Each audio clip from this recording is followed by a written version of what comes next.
Entrevista. Nos últimos anos, o mosquito Aedes aegypti ficou conhecido como o mosquito da dengue. Porém, esta definição não corresponde mais à realidade. Atualmente, outras doenças surgiram a partir do Aedes e a população precisa estar atenta para evitar surgimento de focos do mosquito e a consequente proliferação das doenças. E para piorar a situação, existem outros mosquitos que também trazem grandes problemas de saúde, como o mosquito Aedes albopictus, conhecido popularmente como tigre asiático, e que também pode, de acordo com alguns cientistas, transmitir o Zika vírus. O tigre asiático é conhecido como primo do Aedes.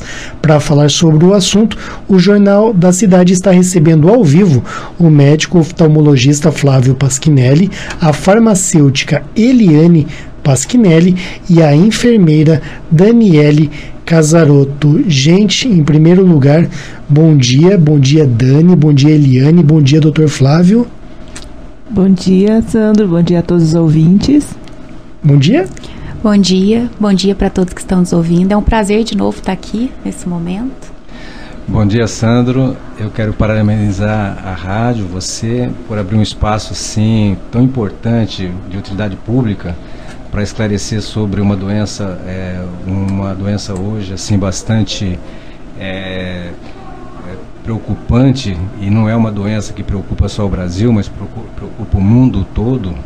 Inclusive, semana passada, Bill Gates, um dos homens mais ricos do mundo, ele doou milhões de dólares para uma pesquisa sobre exatamente uma modificação genética do Aedes. Exatamente, é uma informação muito importante e eu quero realçar a minha alegria, viu, Dr. Flávio, de estar recebendo o senhor, a Eliane, a Dani.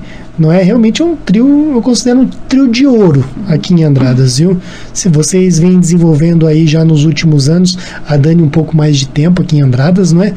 Mas vem desenvolvendo um belo trabalho na saúde aqui do nosso município, e já recebi vocês em situações diferenciadas, mas os três juntos eu acredito que é um grande evento aqui para nós da Rádio Vinícola.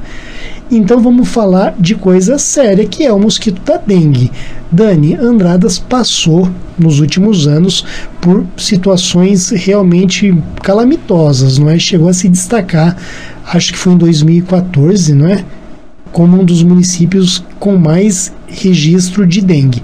Porém, o trabalho foi feito e nesse ano de 2017 estamos tranquilos ou nem tanto? Na verdade, tranquilo a gente nunca fica, né? A intenção é essa, sempre estar alerta para que o problema não seja maior depois. Nós passamos sim por uma epidemia muito séria, foi no ano de 2015, foram mais de 1.600 casos notificados. Desses casos notificados, que todos foram atendidos, porque no caso de suspeita de dengue, a gente atende a suspeita, então todos são atendidos.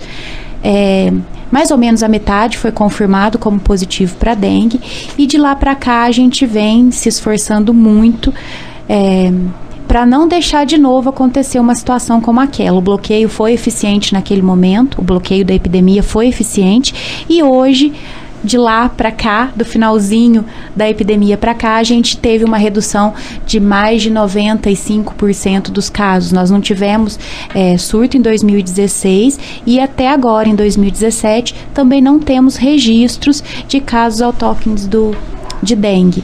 Mas alerta sempre temos que estar, né? Já visto que lá em 2014, 2013, nós tivemos surto de dengue em pleno inverno, né? A gente curtindo festa do vinho e correndo atrás da dengue, né? Então, para ficar tranquilo, não dá para ficar por enquanto. Estamos alertas, mas com um pouco mais de respirando um pouco melhor nesse momento. Agora, tem um caso de uma pessoa aqui em Andradas que ela adquiriu a dengue não no município. Sim, nós temos um registro em 2017 de dengue importado e também um registro de chikungunya importado que foi feito esse ano de 2017. E assim, uma situação que eu acredito muito foi muito boa, porque a gente conseguiu descobrir a doença através de busca ativa. Nós temos realizado efetivamente a busca ativa. A gente sai realmente correndo atrás dos pacientes que têm os sintomas parecidos para que a gente possa tratar e fazer o bloqueio de campo em tempo hábil e eficiente. E assim a doença não se espalha. Essas 2 pessoas, a gente fez a busca, encontrou, o resultado foi positivo, elas adquiriram a doença em outra cidade e a gente conseguiu fazer o bloqueio e nenhum outro caso apareceu no período de duração ali de 15 dias depois. Então a gente acredita que foi feito realmente um bloqueio eficiente. Agora, Eliane, a gente, no tempo da dengue, nós já estávamos preocupados, mas não é só mais a dengue, né, Eliane? Sim, agora tem um primo irmão do Aedes, né, que é o tigre asiático. Ele ainda é bastante assim desconhecido pro país. Ele chegou mais ou menos por volta de 1980 no Rio de Janeiro. Era um mosquito que estava assim sendo disseminado nos países asiáticos, por isso que ele tem esse nome de tigre, o apelido de tigre asiático. Mas ele conseguiu migrar para os outros continentes através principalmente de exportação de pneus antigos nos navios. E ele migrou para vários outros continentes, e como ele já era conhecido por transmitir várias doenças, não só a dengue como a chikungunya, ele voltou no Brasil nós temos esse mosquito, mas não existe nada comprovado ainda que ele transmita alguma dessas doenças. Está sendo estudado, é isso? Ele é um mosquito bastante resistente, mais resistente ainda que o Aedes, e ele ainda tem uma peculiaridade, tanto a fêmea como o macho pode picar a pessoa. E ele pode picar não só o ser humano, como também vários tipos de animais, mamíferos, como cavalos, como boi. Macacos então, assim, também, né, que tem sofrido bastante com a ação desses insetos nas florestas. O macaco já é mais, a peculiaridade é a febre amarela, né, que ele pode servir aí de um vetor para a transmissão da febre amarela, principalmente nas zonas rurais. Esse mosquito ainda é bem preocupante, porque a população brasileira não tem resistência a ele. Por exemplo, o Aedes, a dengue, a população já foi adquirindo uma resistência. Esse é um mosquito novo e que, como ele já transmite essas doenças em outros países, em outros continentes, é bastante preocupante. E será que aqui em Andradas nós temos esse mosquito? Porque na Bahia, depois que você me falou desse assunto, e eu tive que admitir minha ignorância, né, Eliane? Eu nunca tinha ouvido falar desse tigre asiático, viu, Dani? Viu, doutor Flávio? Nunca tinha ouvido falar. A Eliane falou para mim, eu fui pesquisar. E eu vi que lá na Bahia a situação ficou bastante difícil para muitos moradores. Aqui em Andradas, será que nós temos esse tigre asiático? O Aedes albopictus, Isso. Sim, nós temos. E a gente sempre usa o termo mais científico, mas nós temos sim, ele é um mosquito comum à natureza mesmo, e ele vive em zona rural. O grande perigo é acontecer igual aconteceu lá na Bahia. Muitas cidades entraram em calamidade pública mesmo por conta da transmissão da chikungunya. Zika vírus ainda está sendo estudado. O que nós sabemos é que ele pode fazer a transmissão de 2 doenças ao mesmo tempo: chikungunya e dengue. Essas são certeza. Não sabemos se ele consegue transmitir Zika ainda, né? Com relação à febre amarela, existem outros 2 vetores, 2 mosquitos com nome bem complicadinho, que moram lá na zona rural, vivem na zona rural, e eles picam o macaco, e eles que passam a doença para o macaco lá na zona rural. E se o homem entrar no habitat do macaco, é possível que ele possa picar também o homem. Na ausência do macaco, ele prefere o macaco, né? O sangue do macaco é o alimento preferencial desses outros 2 mosquitos, mas se o homem entrar, pode ser que ele pique o homem. Esse homem retornando para a zona urbana e ficando aqui onde a gente tem muitos Aedes aegypti, eles podem se contaminar e a febre amarela ter um surto urbano, né? Ou seja, são 4 mosquitos, então. São 4 mosquitos. Eu gostaria de colocar para você, Sandra, que a gente foca muito os pernilongos, né? Mas a gente tem doenças bastante graves também, que giram em torno dessa situação também, que é o caso do mosquito palha, que ele causa a leishmaniose. A leishmaniose é uma doença bastante grave, ela está presente nessas regiões rurais, né?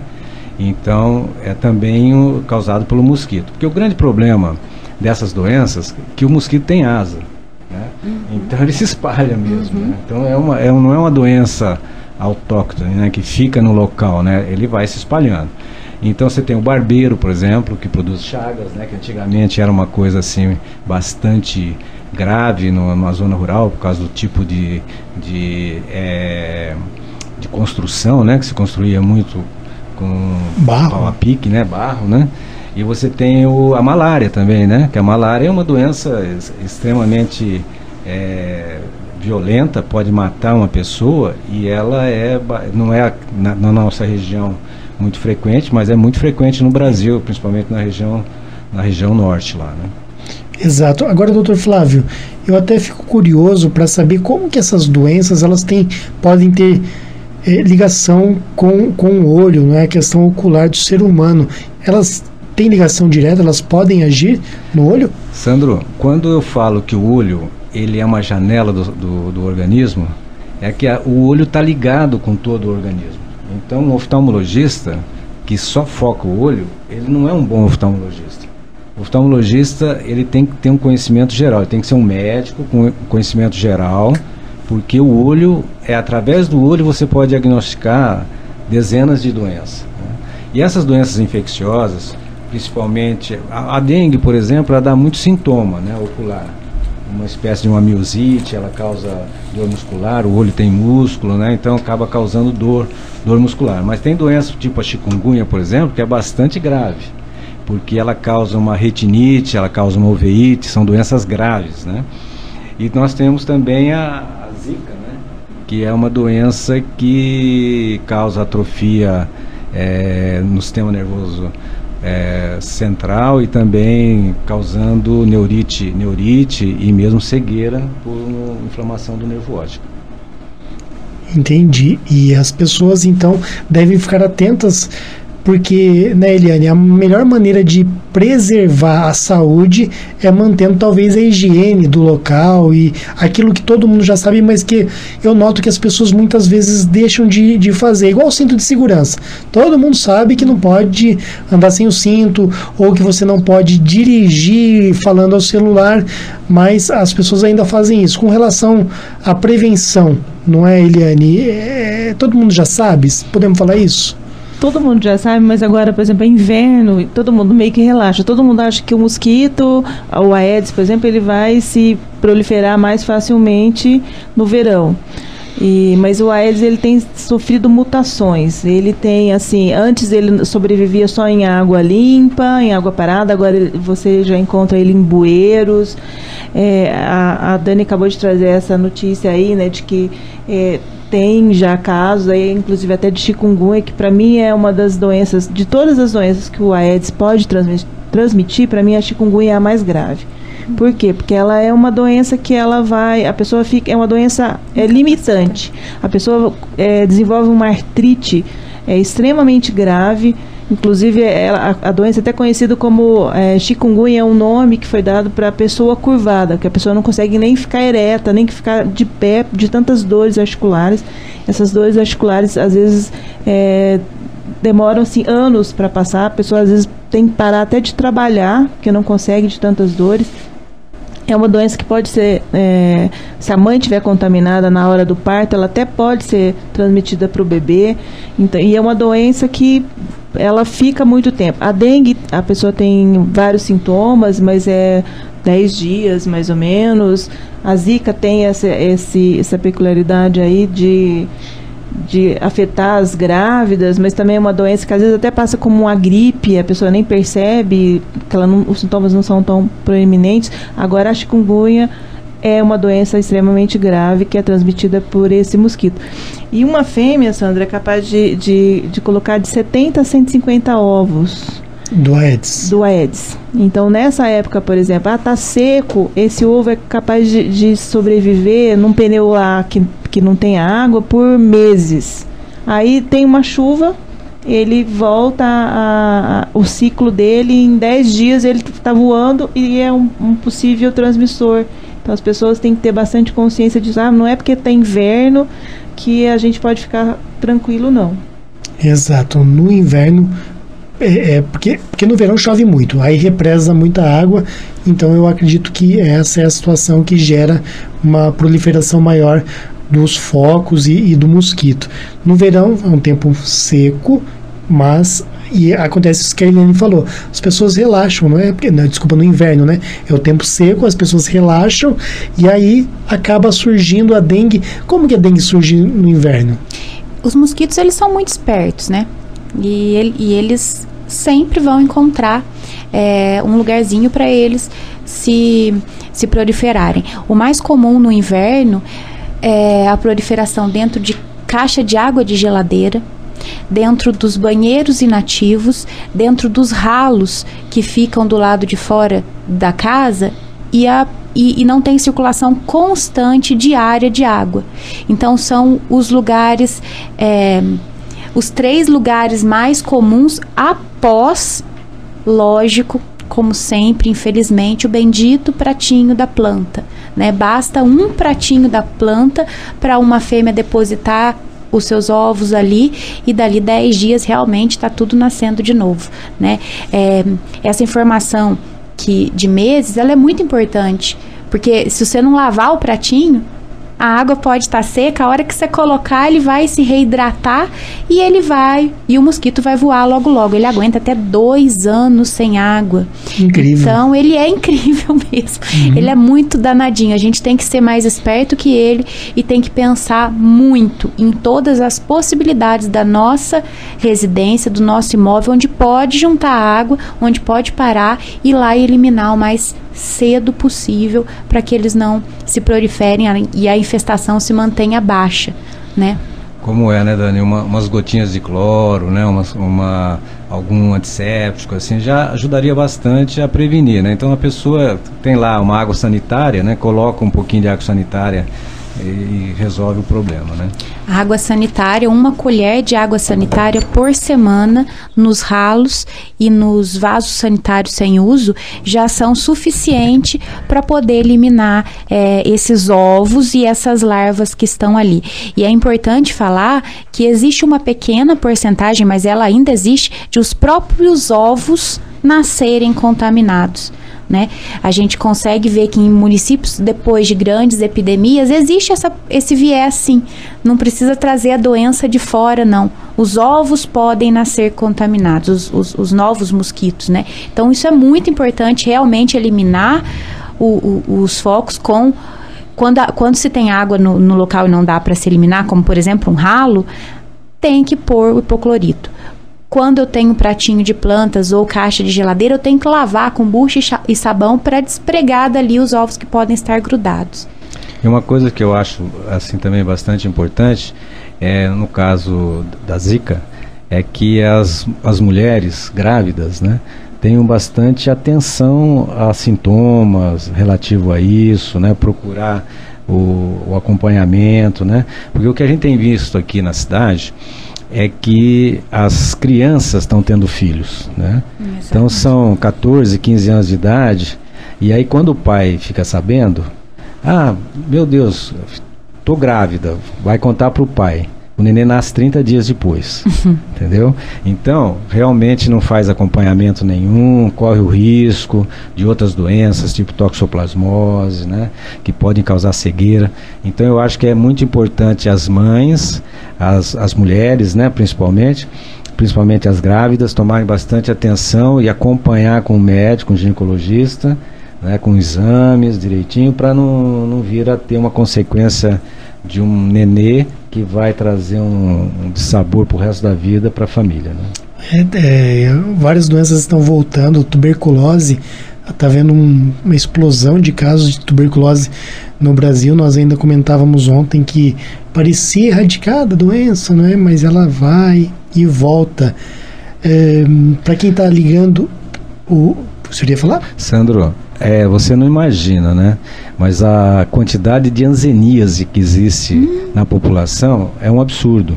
São pessoas contaminadas, né? Que estão vivendo na população normal aí, que a gente não sabe, tem contato com a gente, e é muito. Tuberculose, hanseníase, que é a lepra, né? A antiga lepra, hanseníase. Então são doenças aí crônicas que por uma questão mesmo de saúde pública, às vezes, o Brasil hoje ainda é muito pobre, né?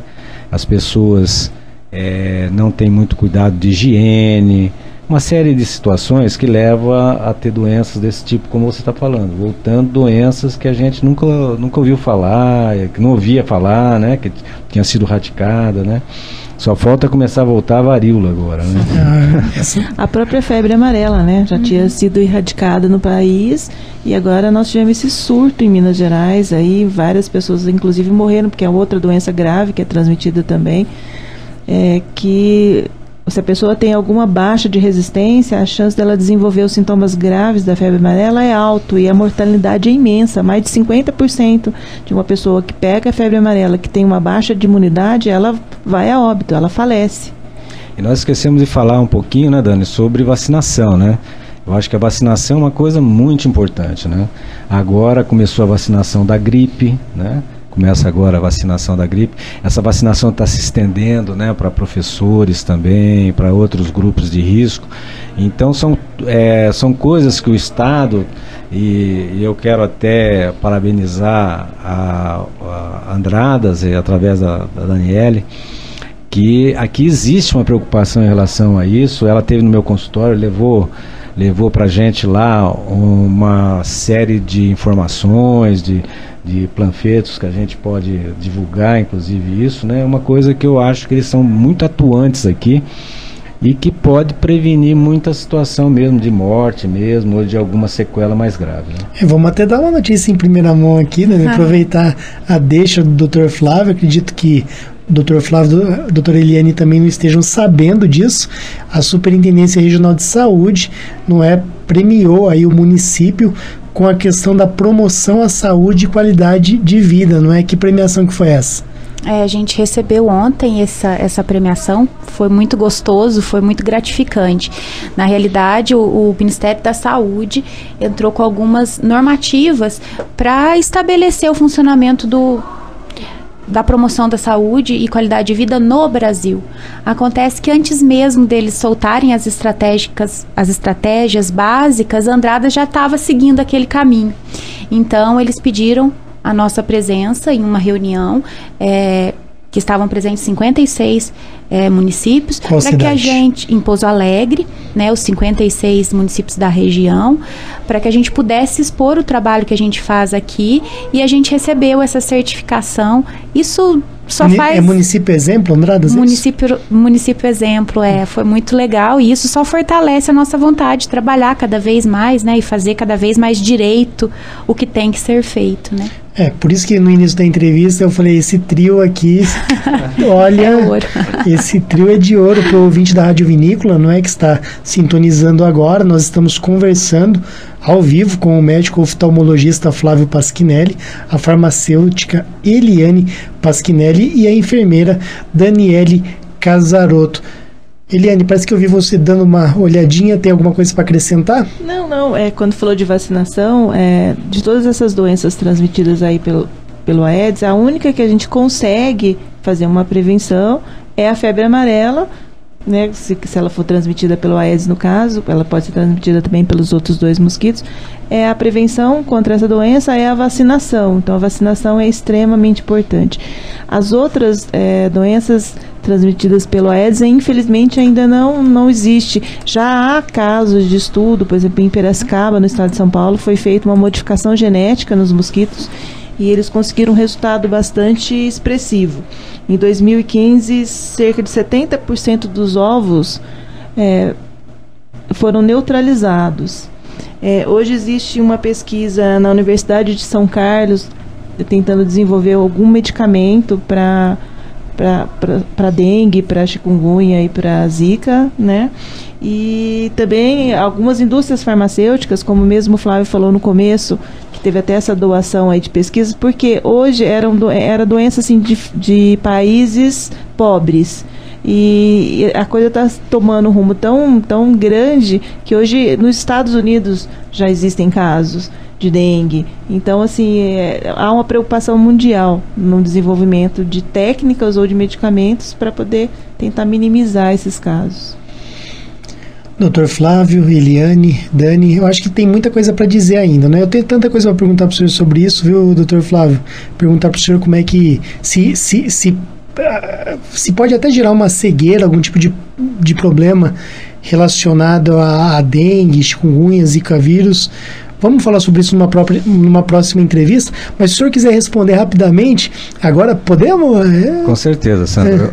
Eu acho que é um tema muito vasto, né, em relação a essas doenças, mas principalmente essas duas doenças aqui, a chikungunya e a zika, são duas doenças que trazem bastante problemas oculares, né? Então, uma uveíte, por exemplo, é uma inflamação da íris, né, desse marrom do olho, do azul do olho. É uma doença que, não tratada, ela pode destruir o olho, praticamente. E quando bem tratada, ela tem solução. Mas, ninguém fala isso, hein?